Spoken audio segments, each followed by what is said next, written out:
We got a number one contender, Khamzat Chimaev, and that's been met with a narrative that I did not expect. By example, there's two. One, he doesn't deserve it. Chimaev doesn't deserve to fight for a world championship at 185 pounds. He hasn't earned that. Now, this is a completely undefeated fighter. This is a fighter who now 4 times within the organization has fought at 185 pounds. 1 time at a catch weight and 3 times down at 170. With one thing in common, he has never lost. And these are over-the-top guys in the world. I mean, you do have to go back to the Gilbert Burns fight and understand Gilbert Burns was a number one contender. Gilbert Burns was a title challenger. You do have to look at Kamaru Usman and understand that is a world champion and a future Hall of Famer. But it wasn't at the weight class. That appears to be the argument. The reason I tell you that surprises me is there's nothing new today that wasn't here a week ago. Nothing. There's nothing new here today that wasn't here 4 months ago. In terms of, it was announced that Chimaev would be in the spot, and it was also announced that if Chimaev wins one fight after dedicating to 185 pounds, I tell you guys this, just so that you remember the words, because I feel like some people don't. Dana has spoke about Chimaev and his ability to fight for championships. The first time that he finally did this was at a media scrum in the Mecca, Madison Square Garden, 2 days before bell time of Usman versus Covington Part 2. How's that for memory? Did that just impress you? That should have impressed you. And Dana spoke on it. Now, the narrative was there, and of course it was for Chimaev versus Kamaru Usman. And welterweights are featured. Kamaru is going to be walking out last in a sold-out Madison Square Garden. But Dana said no. He said, this guy's had 4 fights with us. I acknowledge he's looked good. None of those guys were ranked. He hasn't even picked a weight class. He's 24 years old. I'm not going to put... Kamaru Usman isn't just a champion. This is Dana talking. Kamaru Usman isn't just a champion. He's the number 1 pound-for-pound fighter in the world. I'm not putting a guy with 4-match experience over non-ranked guys against the absolute best guy I got under contract. He needs 4 more fights. You give me 4 more fights, let's re-have this conversation. But that was also Dana's way of saying, stop bringing this up. I'm tired of this. I'm kicking the can. 4 fights before any of you ask this again. Now, I told you guys back then that I had a different interpretation of what Dana meant by 4 fights. I told you then. My interpretation is Dana saying, hey, he needs about 1.5 years. But 1.5 years from now, he could be ready. Not the specific 4 fights. Now, move the can down the road. The great Chimaev marketing experience that happened on accident, which is to keep that guy busy, somebody dropped the ball on. Somebody dropped the ball on the single biggest gift ever given this sport in marketing, and they didn't keep him busy. And there's various reasons as to why. But either way, about 1.5 years is what I predicted for you. And it did come out and got clarified where Dana said, if he picks 185, if he commits to that, that means let the 170 go. Let this catch weight or whatever 178 was, let it all go. Commit yourself to 1 weight class. And Dana's never by policy loved guys bouncing around. He's never really, so that made a lot of sense when Dana said that. It was very consistent. So, but if he wins 1 fight there, I will put him in for the belt. Now, of course, things changed. Israel Adesanya, just by example, was no longer the champion, and that was not foreseen. There did not appear to be anybody on that roster that could even hang with Adesanya. So would that change Dana's mind? I don't know, but he did say these words. I'm not in the division. I have no horse in the race. I do not have an ability and or a need to strategize to put myself there. There was no reason when Dana made that comment that I would even remember it to this day. But I do, and apparently not another middleweight did. The other middleweights either didn't hear it or they were so deathly scared of Chimaev they didn't go for it, right? If Dana White comes out and he says if Chimaev's next fight's at 185, whoever it is, it was a blanket policy. The opponent didn't matter. You could walk a mop out there if you could get it licensed. If he gets a win at 185, There was not even a rumor for an opponent when Dana made this comment. Every middleweight that claims he would like to be champion should have fought tooth and nail to be opposite Chimaev, and they all could have got it, any one of them. Any middleweight could have got it.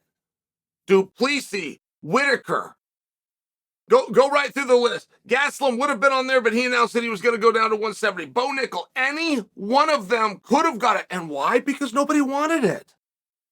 Nobody stepped up to that challenge. So then, even when you do have Paulo Costa, somehow, which has never been clarified for any of us, somebody gets a terrible idea of putting Paulo Costa against a Russian kickboxer on a Salt Lake card in a non-feature match.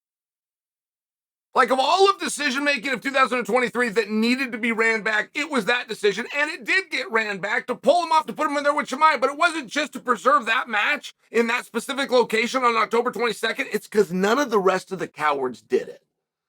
That's the truth. And when I'm talking about nobody, apparently I do need to call Jared Cannonier a nobody, because he did. I do need to give him that credit. But, it's if a tree falls in the woods and nobody hears it, doesn't make a sound, right? When Cannonier says he'll do something, but he doesn't let anybody, it's different. Cannonier does get the credit, though. Cannonier does not get on the list of cowards that all the rest of you middleweights do. So it's so hard to find an opponent for an opportunity that has already been established. It will be a number one contenders match that was already established by Dan, and you all heard it. Don't act like you didn't hear it. You all heard it. You all knew what was at stake, and none of you were willing to do it. So the same way that we could have walked a mop out there and given it the opportunity, I got a broke down vacuum at my house. We could have put it in there. It would have got the opportunity. What difference does it make? What middleweights does Chimaev have to beat if he's already backed you down? Why would he have to go out there and beat you if you're reluctant to go out there because you know he's going to beat you? What difference would it make? You sign a contract and pretend you're hurt, or this guy says he will sign a contract and then he pretends he's hurt. What difference does it make? Chimaev did not just go out there and beat a guy. By the way, he beat a guy who's already beat the guy. Not for nothing. But this whole idea about, it's a middleweight versus a welterweight. You're the same weight. This is a new age phenomenon by the new fake tough guys that are known as Ultimate Fighters. 15 pounds? It's the same. You weigh the same thing.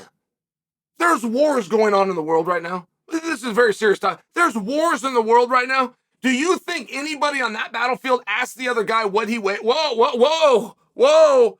Now, you look about 10 pounds bigger than me. Hold on, I got a friend. Hey, you're in. It's ridiculous. Not to mention, it's the same thing. 170 and 185, that's the same thing. My son is 8 years old and has very limited experience. He's actually had 19 practices in total. He's already had one tournament, which, by the way, I'm very proud, he won. They didn't even weigh him in.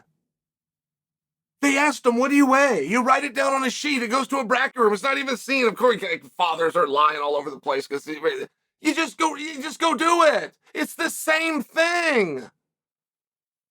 185 and it's the same thing.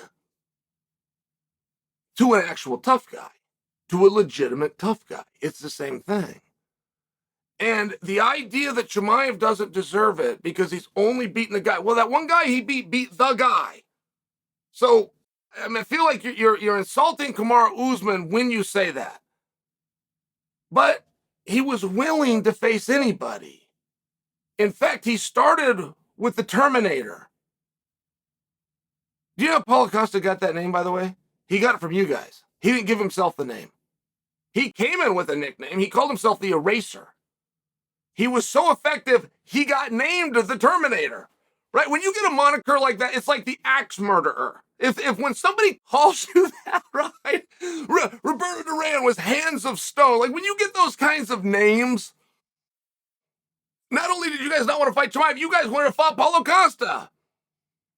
So to make believe that he's going to go out and beat you, he already beat you. He beat you here. He beat you with heart. He beat you with willingness and courage. He already beat all of you.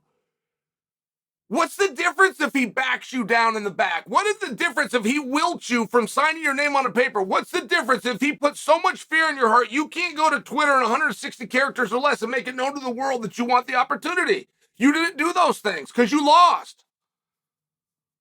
I do not subscribe to the idea that Chimaev has beaten 4 middleweights. I don't subscribe to that. He beat every single middleweight, except Cannonier. I got to give Jared a pass on this. He beat every single middleweight.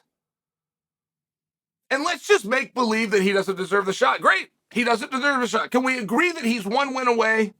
Could we agree that that would be fair? I mean, he's completely undefeated. He's already been given the shot. Can we agree that we will quit arguing if he does 1 more fight? Can we agree on that? Okay, great. Great. We all agree. Which one he is going to fight him? Which one he is going to step up and say, I want the opportunity and I'm willing to go through Chimaev? Because you were just in that same spot Saturday. And the answer, aside from Cannonier, is none of you. 0. He's already beat you. He's the #1 contender.